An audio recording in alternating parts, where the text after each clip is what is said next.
Hi, എല്ലാവർക്കും നമസ്കാരം. ഞാൻ ശില്പ. അപ്പോൾ കേഡറ്റ് നോട്ടിഫിക്കേഷൻ ഒക്കെ വന്നു നിൽക്കുന്ന ഒരു സമയമാണ് അല്ലേ? അപ്പോൾ കേഡറ്റ് കാറ്റഗറി 2 സോഷ്യൽ സയൻസിന് തയ്യാറെടുക്കുന്നവർക്കായിട്ട് കുറച്ച് PYQ ആയിട്ടാണ് ഞാൻ വന്നിരിക്കുന്നത്. അപ്പോൾ നമുക്കറിയാം, നമുക്ക് മാർക്ക് ഡിസ്ട്രിബ്യൂഷൻ എന്ന് പറയുന്നത് ഹിസ്റ്ററി, ജോഗ്രഫി ഇതിന് രണ്ടിനുമാണ് കുറച്ചുകൂടെ വെയിറ്റേജ് കൂടുതലുള്ളത്. എക്കണോമിക്സും അതുപോലെ തന്നെ കോൺസ്റ്റിറ്റ്യൂഷൻ്റെ ഭാഗത്തിനും ഒരു 8 മാർക്ക് വീതമാണ് സാധാരണയായിട്ട് ഉണ്ടാവാറുള്ളത് അല്ലെ? അപ്പൊ ഇങ്ങനെയാണ് നമ്മുടെ ഒരു വെയിറ്റേജ് എന്ന് പറയുന്നത്. അപ്പോൾ ഇനി കോൺസ്റ്റിറ്റ്യൂഷൻ എന്ന് പറയുന്ന ഭാഗം കുറച്ച് അധികം പഠിക്കാനുള്ള ഭാഗമാണ്. അതുപോലെ തന്നെ എല്ലാ പ്രാവശ്യവും ചോദ്യങ്ങൾ ഇങ്ങനെ വെറൈറ്റി ആയിട്ട് വരുന്ന ഒരു ഭാഗം കൂടിയാണ് കോൺസ്റ്റിറ്റ്യൂഷൻ എന്ന് പറയുന്നത് അല്ലെ? അപ്പൊ പാഠപുസ്തകത്തിലാണെന്നുണ്ടെങ്കിൽ ഡീറ്റെയിൽ ആയിട്ട് തന്നെ കോൺസ്റ്റിറ്റ്യൂഷന്റെ നിർമ്മാണവും അതുപോലെ തന്നെ ഫണ്ടമെന്റൽ റൈറ്റും അങ്ങനെയുള്ള പ്രധാനപ്പെട്ട കാര്യങ്ങളെല്ലാം തന്നെ വളരെ ഡീറ്റെയിൽ ആയിട്ട് തന്നെ കൊടുത്തിട്ടുമുണ്ട്. അപ്പൊ നമുക്ക് പഠിക്കാൻ കുറച്ചധികം ഭാഗങ്ങളുള്ള ഒരു ടോപ്പിക്കാണ് കോൺസ്റ്റിറ്റ്യൂഷൻ എന്ന് പറയുന്നത്. അപ്പൊ അതിൽ നിന്ന് കുറച്ച് പ്രീവിയസ് ക്വസ്റ്റ്യൻസ് നമുക്ക് നോക്കിയാലോ? അപ്പൊ കഴിഞ്ഞ ജനുവരിയിൽ എക്സാം നടന്ന കാറ്റഗറി 2 സോഷ്യൽ സയൻസിന്റെ കോൺസ്റ്റിറ്റ്യൂഷനിൽ നിന്നുള്ള കുറച്ച് ചോദ്യങ്ങളുമായിട്ടാണ് വന്നിരിക്കുന്നത്. അപ്പോൾ സ്കിപ്പ് ചെയ്യാതെ അവസാനം വരെ കാണുക. നിങ്ങൾക്ക് എന്തായാലും ഉപകാരപ്പെടും ഈ ഒരു വീഡിയോ. ഓക്കെ, അപ്പൊ നമുക്ക് ഫസ്റ്റ് ക്വസ്റ്റ്യനിലേക്ക് പോകാം. ഇന്ത്യൻ ഭരണഘടനയിലെ ഏത് അനുച്ഛേദമാണ് നിയമത്തിന്റെ മുൻപിൽ എല്ലാവരും സമന്മാരാണെന്ന് ഉറപ്പു നൽകുന്നത്? ഇങ്ങനെ ആർട്ടിക്കിൾ ചോദിച്ചുകൊണ്ടുള്ള ചോദ്യം എല്ലാ പ്രാവശ്യവും പതിവുള്ളതാണ്. അപ്പൊ അത് കൂടുതലും ഫണ്ടമെന്റൽ റൈറ്റിൽ നിന്നുള്ള ചോദ്യങ്ങൾ തന്നെയാണ് ചോദിക്കാറുള്ളത്. അപ്പോൾ ഫണ്ടമെന്റൽ റൈറ്റ് ആർട്ടിക്കിൾ 12 മുതൽ 35 വരെയുള്ള കാര്യങ്ങൾ കൃത്യമായിട്ട് പഠിച്ചു വെക്കണം. അപ്പൊ 6 ഫണ്ടമെന്റൽ റൈറ്റ് ആണ് നമുക്ക് ഉള്ളത്. അതിൽ 6 എണ്ണവും അതിൽ വരുന്ന എവിടെ മുതൽ എവിടെ വരെയാണ് ഇന്നത് വരുന്നത് അല്ലെ, അങ്ങനെയുള്ള കാര്യങ്ങൾ കൂടെ നമ്മൾ നോക്കി വെക്കണം. വളരെ ശ്രദ്ധിച്ച് പഠിക്കേണ്ട ഒരു ഭാഗമാണ് ഫണ്ടമെന്റൽ റൈറ്റ് എന്ന് പറയുന്നത്. അവിടെ റിപ്പീറ്റ് ചെയ്ത് ആർട്ടിക്കിൾസ് ചോദിക്കാറുണ്ട്.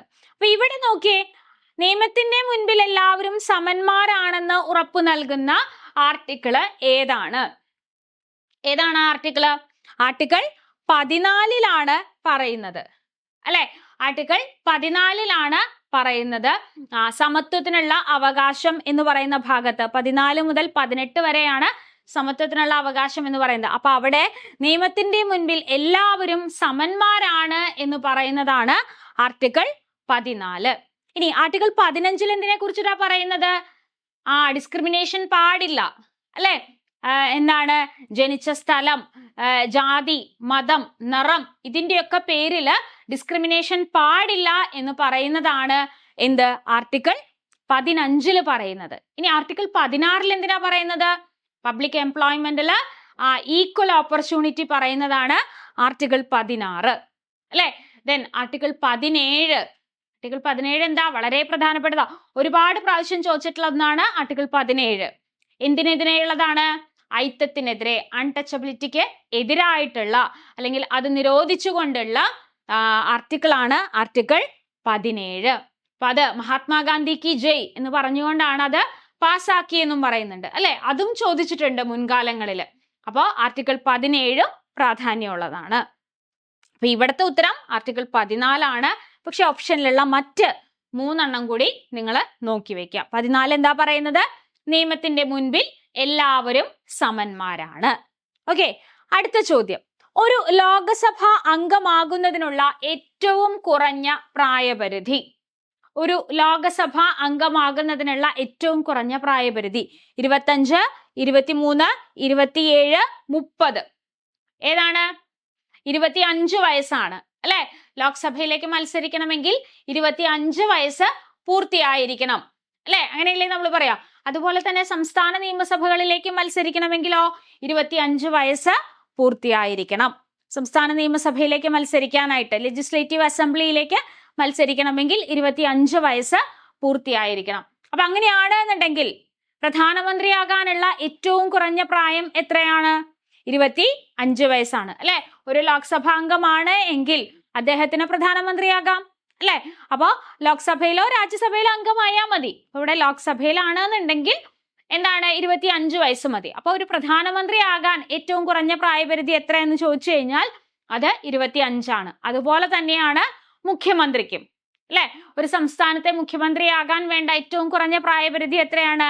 25 വയസ്സാണ്. ലെജിസ്ലേറ്റീവ് അസംബ്ലിയിലേക്ക് തെരഞ്ഞെടുക്കാനുള്ള ഏറ്റവും കുറഞ്ഞ പ്രായപരിധി 25 വയസ്സാണ്. അപ്പൊ ഇവിടെ ഓപ്ഷൻ എ ആണ് ഉത്തരം. അടുത്തത്, ഇന്ത്യൻ പ്രസിഡന്റിനെ തത്സ്ഥാനത്ത് നിന്ന് നീക്കം ചെയ്യുന്ന പ്രക്രിയയ്ക്ക് പറയുന്ന പേര്? അവിശ്വാസ പ്രമേയം, ശ്രദ്ധ ക്ഷണിക്കൽ, കൂറുമാറ്റ നിരോധനം, ഇംപീച്ച്മെന്റ്. ഏതാണ്? ഇന്ത്യൻ പ്രസിഡന്റിനെ ആ സ്ഥാനത്ത് നിന്ന് നീക്കണമെങ്കിൽ അദ്ദേഹം സ്വമേധയാ രാജിവെച്ച് പോവാന്നുള്ളതല്ല, ഏതെങ്കിലും കാരണം കൊണ്ട് അദ്ദേഹത്തെ ആ സ്ഥാനത്ത് നിന്ന് നമ്മൾ നീക്കം ചെയ്യാണ്. ആ ഒരു പ്രോസസ്സിനെ വിളിക്കുന്ന പേരെന്താണ്? ഇംപീച്ച്മെന്റ്. ഓപ്ഷൻ ഡി ആണ് ഇംപീച്ച്മെന്റ് എന്നാണ് ആ ഒരു പ്രോസസ്സിനെ പറയുക. അദ്ദേഹം ആ ഒരു സ്ഥാനത്തിരിക്കാൻ യോഗ്യതയല്ലാത്ത എന്തെങ്കിലും സാഹചര്യങ്ങൾ കാണുകയാണ് എങ്കിൽ നമുക്ക് ഇംപീച്ച്മെന്റ് നടത്താം. അപ്പൊ അതിനൊരു വലിയൊരു പ്രോസസ്സൊക്കെ ഉണ്ട്. പെട്ടെന്ന് ഒരു ദിവസം നമുക്ക് ഇംപീച്ച്മെന്റ് നടത്താനൊന്നും പറ്റില്ല. അപ്പൊ അതിന്റെ ആ ഒരു പ്രോസസ്സ്, നടപടികളെല്ലാം പൂർത്തിയാക്കിയതിന് ശേഷം അദ്ദേഹത്തെ ആ സ്ഥാനത്ത് നിന്ന് നമുക്ക് പുറത്താക്കാനായിട്ട് പറ്റും. അപ്പൊ ഈ ഇംപീച്ച്മെന്റ് നമുക്കറിയാം, കോൺസ്റ്റിറ്റ്യൂഷനിലെ നമ്മുടെ ഓരോ ഫീച്ചേഴ്സും നമ്മൾ മറ്റ് പല രാജ്യങ്ങളിൽ നിന്നും കടമെടുത്തിട്ടുള്ളതാണ്, അല്ലെ? ഇപ്പോ ഏക പൗരത്വമാണ് ഇന്ത്യയിലുള്ളത്, അത് നമ്മൾ ബ്രിട്ടനിൽ നിന്ന് കടമെടുത്തിരിക്കുന്നതാണ്. അതുപോലെ തന്നെ പ്രിയാമ്പിള്, അത് നമ്മൾ എവിടെ നിന്ന് കടമെടുത്തിരിക്കുന്നതാണ്? USA നിന്ന് കടമെടുത്തിരിക്കുന്നതാണ്. അപ്പൊ അങ്ങനെ പല കാര്യങ്ങളും പല സ്ഥലങ്ങളിൽ നിന്നും നമ്മൾ ബോറോ ചെയ്തതാണ്. ബോറോഡ് ഫീച്ചേഴ്സ് ധാരാളം നമുക്ക് പഠിക്കാനുണ്ട്. അങ്ങനെയാണെന്നുണ്ടെങ്കിൽ ഈ ഇംപീച്ച്മെന്റ് എന്ന് പറയുന്ന ഫീച്ചർ നമ്മൾ എവിടെ നിന്നാണ്, ഏത് രാജ്യത്തിൽ നിന്നാണ് കടമെടുത്തിരിക്കുന്നത്? അപ്പൊ അതൊന്ന് നിങ്ങൾ ഒന്ന് കമന്റ് ചെയ്തേക്കുക. ഓക്കെ, നിങ്ങൾക്ക് അറിയുമെന്നുണ്ടെങ്കിൽ കൃത്യമായിട്ട് കമന്റ് ചെയ്യാം. ഇംപീച്ച്മെന്റ് എന്ന് പറയുന്ന ആ ഒരു കാര്യം നമ്മൾ നമ്മുടെ കോൺസ്റ്റിറ്റ്യൂഷനിൽ ബോറോ ചെയ്തിരിക്കുന്നത് ഏത് രാജ്യത്ത് നിന്നാണ്? അപ്പൊ ഇന്ത്യൻ പ്രസിഡന്റിനെ നീക്കം ചെയ്യുന്ന പ്രോസസ്സിന് പറയുന്ന പേരെന്താണ്? ഇംപീച്ച്മെന്റ്. അടുത്തത്, ഇന്ത്യയിൽ സംസ്ഥാന മന്ത്രിസഭയുടെ അധ്യക്ഷൻ ആരാണ്? മുഖ്യമന്ത്രി, ഗവർണർ, ചീഫ് സെക്രട്ടറി, നിയമസഭാ സ്പീക്കർ. ആരാണ് ഇന്ത്യയിൽ സംസ്ഥാന മന്ത്രിസഭയുടെയാണ് ചോദിച്ചിരിക്കുന്നത്. ആരുടെയാ ചോദിച്ചിരിക്കുന്നത്? മന്ത്രിസഭയുടെയാണ് ചോദിച്ചിരിക്കുന്നത്. മന്ത്രിസഭയുടെ അധ്യക്ഷൻ ആര് എന്നാണ് ചോദിച്ചിരിക്കുന്നത്. ആരാണ്? ഓപ്ഷൻ എ ആണ്, മുഖ്യമന്ത്രിയാണ്, അല്ലെ? മന്ത്രിസഭയുടെയാണ് ചോദിച്ചിരിക്കുന്നത്. അപ്പൊ മന്ത്രിസഭയുടെ അധ്യക്ഷൻ ആരാണ്? മുഖ്യമന്ത്രിയാണ്, അല്ലെ? നമുക്കിതൊക്കെ ആലോചിച്ച ഉത്തരം കിട്ടുന്ന ഒന്നാണ്. അടുത്തത്, താഴെ പറയുന്നവയിൽ ഗ്രാമപഞ്ചായത്തിന്റെ ചുമതലയിൽ പെടുന്നത് ഏത്? വരുമാന നികുതി പിരിക്കുക, ക്രമസമാധാന പാലനം, പ്രാഥമിക വിദ്യാഭ്യാസം, ദേശീയപാതകൾ നിർമ്മിക്കുക. ഗ്രാമപഞ്ചായത്തിന്റെ ഏറ്റവും ചെറിയ ഘടകമാണ് ഗ്രാമപഞ്ചായത്ത് എന്നൊക്കെ പറയുന്നത്, അല്ലെ? അപ്പൊ ഗ്രാമപഞ്ചായത്തിന്റെ ചുമതലയിൽ പെടുന്നത് ഏതാണ്? ക്രമസമാധാന പാലനമാണോ? വരുമാന നികുതി പിരിക്കലാണോ? പ്രാഥമിക വിദ്യാഭ്യാസമാണോ? ദേശീയപാതകൾ നിർമ്മിക്കലാണോ? പ്രാഥമിക വിദ്യാഭ്യാസം നൽകുക എന്നുള്ളത്, അല്ലെ? പ്രാഥമിക വിദ്യാഭ്യാസം നൽകുക എന്നുള്ളതാണ് ഗ്രാമപഞ്ചായത്തിന്റെ ചുമതലയിൽ ഉൾപ്പെടുന്നത്. അപ്പൊ ഇതൊക്കെ കോമൺ ആയിട്ട് ഈ ഒരു ഭാഗത്ത് നിന്ന് എപ്പോഴും ചോദിക്കാറുണ്ട് ചോദ്യങ്ങള്. അതായത് പഞ്ചായത്തി രാജുമായിട്ട് ബന്ധപ്പെട്ടിട്ട്, അതുപോലെ ഗ്രാമസഭകളെ കുറിച്ചിട്ട്, വില്ലേജ് തലം, എന്താ പറയാ, താലൂക്ക് തലം, ആ ഒരു ബന്ധപ്പെട്ടിട്ടുള്ള കാര്യങ്ങൾ എല്ലാ പ്രാവശ്യവും ഈ ഒരു ഭാഗത്തുനിന്ന് ചോദ്യങ്ങൾ ഉണ്ടാവാറുണ്ട്. അടുത്തത്, താഴെ പറയുന്നതിൽ സുപ്രീം കോടതിയുടെ അധികാരത്തിൽ പെടുന്നത് ഏത്? എന്തൊക്കെയാണ് സുപ്രീം കോടതിയുടെ അധികാരത്തിൽ വരുന്നത്? ഭരണഘടനാ ഭേദഗതി ചെയ്യുക. ഭരണഘടനാ ഭേദഗതി ചെയ്യാൻ സുപ്രീം കോടതിക്കാണോ അധികാരം? അല്ല, പാർലമെന്റിനാണ്, അല്ലെ? നിയമം നിർമ്മിക്കുക. അപ്പൊ ഭേദഗതി ചെയ്ത് കഴിഞ്ഞാൽ ഒരു പുതിയ നിയമം ഉണ്ടാവുകയാണ് ചെയ്യുന്നത്, അല്ലെങ്കിൽ മാറ്റങ്ങൾ ഉണ്ടാവുകയാണ് ചെയ്യുന്നത്. അതും ആരാണ്? നിയമനിർമ്മാണം. അത് ആർക്കാണ്? പാർലമെന്റിന്റെ ഭാഗത്ത് വരുന്നതാണ്. നിയമം വ്യാഖ്യാനിക്കുക, നികുതി ചുമത്തുക. നികുതി ചുമത്തുക ഒക്കെ സർക്കാരിന്റെ ചുമതലയിൽ വരുന്നതാണ്, അല്ലെ? നിയമം വ്യാഖ്യാനിക്കുക, അതായത് ഇപ്പൊ ഒരു പുതിയ നിയമം വന്നു എങ്കിൽ അതിനെ വ്യാഖ്യാനിക്കുക. അപ്പൊ പാർലമെന്റ് ഒരു പുതിയ നിയമം കൊണ്ടുവരികയാണ് എങ്കിൽ അതിനെ വ്യാഖ്യാനിക്കാൻ ആർക്ക് അധികാരമുണ്ട്? സുപ്രീം കോടതിക്ക് അധികാരമുണ്ട്. അപ്പൊ പാർലമെന്റ് ഒരു പുതിയ നിയമം പാസ്സാക്കി വന്നു കഴിഞ്ഞാൽ, ഇപ്പൊ എന്തെങ്കിലും കാര്യത്തെ കുറിച്ചിട്ട് ഒരു പുതിയ നിയമം പാസ്സാക്കി വന്നു കഴിഞ്ഞാൽ എന്താണ്? അതിനെ വ്യാഖ്യാനിക്കാൻ സുപ്രീം കോടതിക്ക് അധികാരമുണ്ട്. അപ്പോൾ ഓപ്ഷൻ സി ആണ് ഇവിടെ ഉത്തരം. അല്ലാണ്ട് നിയമം നിർമ്മിക്കാനുള്ള അധികാരമൊന്നും ആർക്കില്ല? സുപ്രീം കോടതിക്ക് ഇല്ല. അടുത്തത്, ജനങ്ങൾ അല്ലെങ്കിൽ അവരുടെ പ്രതിനിധികൾ അധികാരം കൈയാളുന്ന ഭരണ സമ്പ്രദായത്തിന് പറയുന്ന പേര്. ജനങ്ങൾ ഭരിക്കുന്ന ആ ഒരു സിസ്റ്റത്തിന് പറയുന്ന പേരെന്താണ്? ജനാധിപത്യം, അല്ലെ? ജനാധിപത്യം എന്നാണ് പറയാ. രാജാക്കന്മാര് അല്ലെങ്കിൽ പാരമ്പര്യമായിട്ട് വരുവാണെന്നുണ്ടെങ്കിൽ അതിന് നമ്മൾ രാജവാഴ്ച എന്നൊക്കെ പറയും. ജനങ്ങൾ അവരുടെ പ്രതിനിധികളെ സ്വന്തമായിട്ട് തെരഞ്ഞെടുക്കുകയാണ് എങ്കിൽ അതിനെ നമ്മൾ പറയുന്ന പേരാണ് ജനാധിപത്യ രാജ്യം. ലോകത്തിലെ ഏറ്റവും വലിയ ജനാധിപത്യ രാജ്യം ഇന്ത്യ തന്നെയാണ്, അല്ലെ? അടുത്തത്, കേന്ദ്ര ഗവൺമെന്റ് നിയമനിർമ്മാണം നടത്താൻ കഴിയുന്ന വിഷയങ്ങൾ ഉൾപ്പെടുത്തുന്ന പട്ടികയ്ക്ക് പറയുന്ന പേര്. അപ്പൊ നമുക്കറിയാം കോൺസ്റ്റിറ്റ്യൂഷനിൽ 3 ലിസ്റ്റുകളെ കുറിച്ച് പറയുന്നുണ്ട്, അല്ലെ? ഏതൊക്കെയാണ്? State list, union list, concurrent list. ഇതിലൊന്നും പെടാത്തവയെ നമ്മൾ റെസിഡ്യുവൽ പവേഴ്സ് എന്ന് പറയും, അല്ലെ? അപ്പോ ഇങ്ങനെ എന്താണ് സ്റ്റേറ്റ് ലിസ്റ്റ് എന്ന് പറഞ്ഞു കഴിഞ്ഞാൽ സംസ്ഥാന സർക്കാരുകൾക്ക് തീരുമാനങ്ങൾ എടുക്കാൻ പറ്റുന്ന കാര്യങ്ങളാണ്, അല്ലെ? അവരുടെ അധികാര പരിധിയിൽ വരുന്നതാണ് സ്റ്റേറ്റ് ലിസ്റ്റിൽ വരുന്നത്. യൂണിയൻ ലിസ്റ്റിലാണെന്നുണ്ടെങ്കിലോ എന്താ പറയാ, കേന്ദ്ര ഗവൺമെന്റിന് അല്ലെങ്കിൽ കേന്ദ്ര മന്ത്രിസഭയ്ക്ക് നിയമം നിർമ്മിക്കാൻ പറ്റുന്ന അല്ലെങ്കിൽ അവർ കൈകാര്യം ചെയ്യുന്ന കാര്യങ്ങളാണ് യൂണിയൻ ലിസ്റ്റിൽ. കൺകറന്റ് എന്ന് പറയുമ്പോൾ 2 പേർക്കും ഒരുമിച്ച്, അല്ലെ? ദെൻ ഇതിലൊന്നും പെടാത്തതാണ് റെസിഡ്യുവൽ പവേഴ്സ് അല്ലെങ്കിൽ അവശിഷ്ട അധികാരം എന്ന് പറയുന്നത്. അപ്പൊ ഇവിടെ കേന്ദ്ര ഗവൺമെന്റിനാണ് ചോദിച്ചിരിക്കുന്നത്. അങ്ങനെയാണെങ്കിൽ അത് ഏതാണ്? യൂണിയൻ ലിസ്റ്റ് ആണ്, അല്ലെ? യൂണിയൻ ലിസ്റ്റിലാണ് അത്. അപ്പൊ പ്രതിരോധം അങ്ങനെയുള്ള കാര്യങ്ങളൊക്കെ, റെയിൽവേ, തപാല്, ഇങ്ങനെയൊക്കെയുള്ള കാര്യങ്ങളൊക്കെ ഏതിൽ പെടുന്നതാണ്? യൂണിയൻ ലിസ്റ്റിൽ ഉൾപ്പെടുന്നതാണ്. ഓക്കെ, ഇത്രയും ക്വസ്റ്റ്യൻസും കഴിഞ്ഞ പ്രാവശ്യം ചോദിച്ചിട്ടുള്ളതാണ്. ഏകദേശം ഏതൊക്കെ ഭാഗങ്ങളിൽ നിന്ന് എങ്ങനെയുള്ള ചോദ്യങ്ങളാണെന്നൊക്കെ മനസ്സിലായില്ലേ? അപ്പോൾ ഇനിയുള്ള ദിവസങ്ങളിലും നമ്മൾ കാറ്റഗറി 2 സോഷ്യൽ സയൻസിന് പ്രിപ്പയർ ചെയ്യുന്നവരാണ് എങ്കിൽ കോൺസെൻട്രേറ്റ് ചെയ്യേണ്ട ഭാഗങ്ങളാണ് ഏത്? ഈ കോൺസ്റ്റിറ്റ്യൂഷനിലെ ഈ ഇങ്ങനെയുള്ള ഭാഗങ്ങൾ. അതായത് കോടതിയുമായിട്ട് ബന്ധപ്പെട്ടിട്ടുള്ള കാര്യങ്ങൾ ചോദിക്കാറുണ്ട്.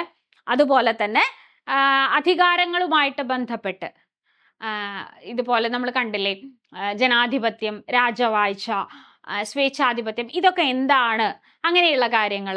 അതുപോലെ തന്നെ ഫണ്ടമെന്റൽ റൈറ്റിൽ നിന്ന് ചോദ്യങ്ങൾ എല്ലാ പ്രാവശ്യവും ഒരു ആർട്ടിക്കിൾ ചോദിക്കാറുണ്ട്. അപ്പോൾ ഫണ്ടമെന്റൽ റൈറ്റ് പോലെയുള്ള പ്രധാനപ്പെട്ട കാര്യങ്ങളുടെ ആർട്ടിക്കിൾസ് ഒന്ന് നോക്കി വെക്കണം. അപ്പൊ ഇതൊക്കെയാണ് പ്രധാനമായിട്ടും നോക്കേണ്ടത്. അപ്പോൾ പുതിയൊരു നോട്ടിഫിക്കേഷനൊക്കെ വന്ന് നിൽക്കുന്ന സമയമാണ്, അല്ലെ? നമുക്ക് വളരെ കുറച്ച് ദിവസമേ നമ്മുടെ കയ്യിലുള്ളൂ. അപ്പൊ ഇനിയുള്ള ദിവസം വളരെ കൃത്യമായിട്ട് പ്ലാൻ ചെയ്തിട്ട് വേണം മുന്നോട്ട് പോവാനായിട്ട്. അവിടെ മാർക്ക് ഡിസ്ട്രിബ്യൂഷൻ അനുസരിച്ച് ഓരോ ടോപ്പിക്കുകൾക്കും പ്രാധാന്യം നൽകണം.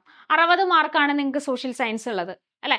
അതിൽ 12 മാർക്ക് ഹിസ്റ്ററി, 12 മാർക്ക് ജോഗ്രഫി, അതുപോലെ തന്നെ എക്കണോമിക്സും കോൺസ്റ്റിറ്റ്യൂഷനും 8 മാർക്ക് വീതം. ദെൻ 20 മാർക്ക് പെഡഗോഗി, അല്ലെ? അപ്പൊ ഈ മാർക്ക് ഡിസ്ട്രിബ്യൂഷന് പ്രാധാന്യം നൽകിക്കൊണ്ട് വേണം ഇനിയുള്ള ദിവസങ്ങളിൽ നിങ്ങൾ പഠിക്കാനായിട്ട്. അതിൽ ഏറ്റവും പ്രാധാന്യം എന്തിനു തന്നെയാണ്? പാഠപുസ്തകങ്ങൾക്കാണ്. പുതിയ പാഠപുസ്തകങ്ങളെല്ലാം അപ്ഡേറ്റ് ആയിട്ട് നമുക്ക് കിട്ടി തുടങ്ങി. അപ്പൊ അതനുസരിച്ച് തന്നെ വേണം നമ്മൾ പഠിക്കാനായിട്ട്. പുതിയ പാഠപുസ്തകങ്ങളിലൊക്കെ കുറച്ചധികം കാര്യങ്ങളൊക്കെ പഠിക്കാനും ഉണ്ട്. അപ്പോൾ ഈ ഭാഗങ്ങളെല്ലാം ഉൾക്കൊള്ളിച്ചുകൊണ്ട് നമ്മൾ പുതിയൊരു ബാച്ച് സ്റ്റാർട്ട് ചെയ്തിരിക്കുകയാണ്. അപ്പോൾ ബാച്ചിന്റെ ഡീറ്റെയിൽസ് ഒക്കെ അറിയാനായിട്ട് താഴെ കാണുന്ന നമ്പറിൽ കോൺടാക്ട് ചെയ്യാം. നിങ്ങൾ എല്ലാവരും ലക്ഷ്യം വെക്കുന്നത് ഒരു നല്ല അധ്യാപകനാകാൻ വേണ്ടി തന്നെയാണ്, അല്ലെ? ആ ഒരു ജോലിയിലേക്ക് എത്തണമെങ്കിൽ അതിന്റെ ആദ്യത്തെ ഒരു ചുവട് മാത്രമാണ് എന്ത്? ഈ ഒരു കേട്ടറ്റ് പാസ്സാവുക എന്നുള്ളത്. ഇനി അങ്ങോട്ട് ഒരുപാട് കടമകൾ നമ്മൾ കടക്കാനുണ്ട്. അപ്പോൾ അതിലേക്കുള്ള ആദ്യത്തെ ചുവട് വളരെ നല്ല രീതിയിൽ, നല്ല അടിത്തറയോടുകൂടി നിങ്ങൾക്ക് പോകണം. എന്നാലേ ഇനി വരാനിരിക്കുന്ന പരീക്ഷകളെ നല്ല രീതിയിൽ നിങ്ങൾക്ക് അഭിമുഖീകരിക്കാൻ പറ്റുള്ളൂ. കാരണം ഞാൻ പറഞ്ഞു വന്നത് LPST, UPST പോലെയുള്ള പരീക്ഷകളൊക്കെ തന്നെ നല്ല രീതിയിൽ പ്രിപ്പയർ ചെയ്യണമെങ്കിൽ നമുക്ക് ഇവിടുന്ന് ഒരു നല്ല ബേസ് കിട്ടണം. അപ്പോൾ അതിനായിട്ട് പുതിയ ബാച്ചുകളിൽ ജോയിൻ ചെയ്യുക. നല്ല രീതിയിൽ തന്നെ പഠിച്ച് കേട്ടിട്ട് ക്ലിയർ ചെയ്യാൻ ശ്രമിക്കുക. അപ്പോൾ പുതിയ ബാച്ചിന്റെ ഡീറ്റെയിൽസ് ഞാൻ പറഞ്ഞ പോലെ താഴെ കാണുന്ന നമ്പറിൽ കോൺടാക്ട് ചെയ്യുക. അതുപോലെ തന്നെ അധ്യാപക പരീക്ഷകളുമായിട്ട് ബന്ധപ്പെട്ടിട്ടുള്ള എല്ലാ അപ്ഡേഷൻസും ഈ ഒരു ചാനലിൽ നിങ്ങൾക്ക് കോമ്പറ്റേറ്റീവ് ക്രാക്കറിൽ നിന്ന് ലഭിക്കുന്നതാണ്. അപ്പോൾ ഈ ഒരു ചാനൽ സബ്സ്ക്രൈബ് ചെയ്യാത്തവരുണ്ട് എങ്കിൽ സബ്സ്ക്രൈബ് ചെയ്യുക, കൂട്ടുകാർക്കൊക്കെ ഷെയർ ചെയ്ത് കൊടുക്കുക. അപ്പോൾ അടുത്തൊരു വീഡിയോയിൽ കാണാം. താങ്ക്